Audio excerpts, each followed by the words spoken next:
आज Doubtnut app download करें।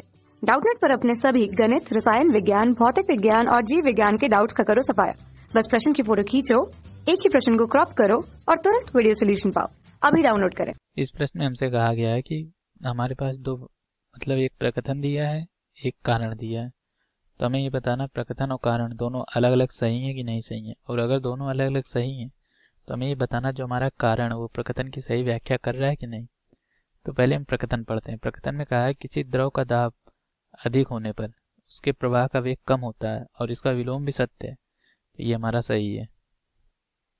अब कारण क्या कह रहा है? कारण कह रहा है कि बर्नौली के प्रमेय के अनुसार किसी आदर्श द्रव के धारा रेखी प्रवाह के लिए प्रति इकाई द्रव्यमान में कुल ऊर्जा का मान नियत रहता है। तो ये भी हमारा सही है और ये इसकी सही व्याख्या भी कर रहा है। देखिए बर्नौली प्रमेय क्या कहती है? बर्नौली प्रमेय कहती है दाब ऊर्जा, गतिज ऊर्जा और स्थितिज ऊर्जा, इसका मान जो होता है वो हमेशा नियत रहता है। तो मान लीजिए जैसे कि ये पाइप है हमारा कोई, इस पाइप में हमारा जो द्रव धारा रेखी प्रवाह में बह रहा है, तो ऐसे जा रहा होगा द्रव धारा रेखी प्रवाह में। तो अगर हम यहाँ ये हमारा जमीन है, तो यहाँ से हम दो ऊंचाइयाँ लें। मान लीजिए कि एक ऊंचाई हम लेते हैं, ये बिंदु 1 है जो कि हमारा H1 है, और ये बिंदु 2 है जो कि हमारा H2 है।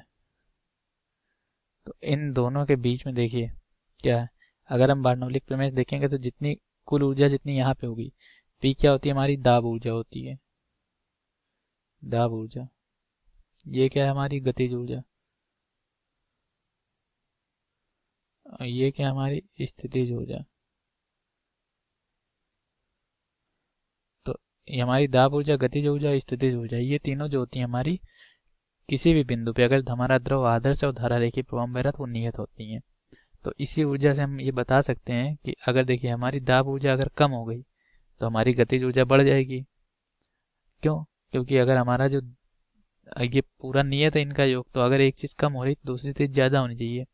स्थितिज ऊर्जा भी बढ़ सकती है, लेकिन अगर पाइप हमारा क्षैतिज पे पड़ा रहेगा इस तरह से, मान लीजिए पाइप हमारा जमीन पे रखा होता, तब क्या होता? तब यहाँ पे स्थितिज ऊर्जा तो कुछ नहीं बढ़ती।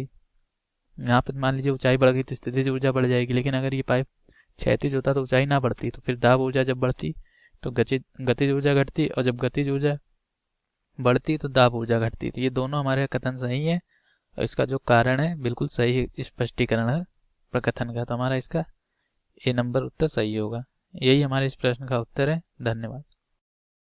कक्षा 6 से 12वीं से लेकर नीट, IIT, JEE वो एडवांस के लेवल तक 1 करोड़ से ज्यादा छात्रों का भरोसा। आज ही डाउनलोड करें डाउटनेट ऐप या व्हाट्सएप करें अपने सारे डाउट्स 8400 400 400 पर।